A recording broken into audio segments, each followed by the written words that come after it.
On the day, and there's that phrase, on the day, or in that day, thou goest out and walkest abroad any whither, that thou shalt surely die. That is absolutely not what these verses are saying, and this creator is not engaging with the Hebrew, they're engaging with the English translation. Let's take a look.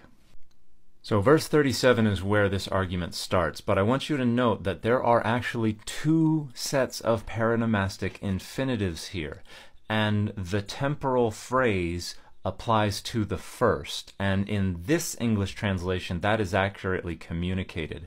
For it shall be that on the day thou goest out and passest over the brook Kidron, thou shalt know for certain that thou shalt surely die. In other words, what is the event that will happen on that day?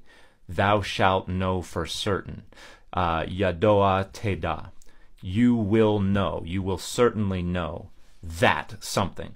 So the other paranormastic infinitive is subordinate to the first, which is that you will know. Now the translation here is accurate, but it is a little confusing given the word order. The Hebrew word order is exactly the same. On the day that you go out, you will certainly know that you will certainly die. So the event that will take place on that day is still the realization that his death is imminent. And in the English, the word order is mixed up because it says, did I not make thee to swear by the Lord and protested unto thee, saying, know for a certain on the day thou goest out. So it is on the day thou goest out that you should know for a certain that thou shalt surely die. So what is the event that happens on that day? It is not your death. It is your realization that your death is imminent. And Callahan addresses this verse in his discussion of the paranormastic infinitive.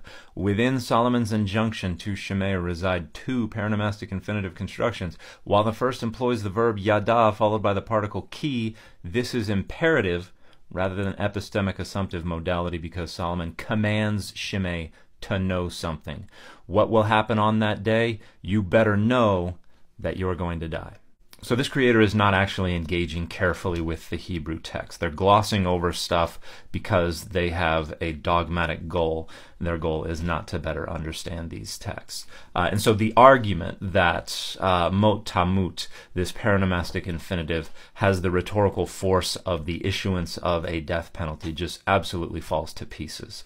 Now, there are death sentences that utilize the verbal root mot in a paranormastic infinitive, but the finite form of the verb is different.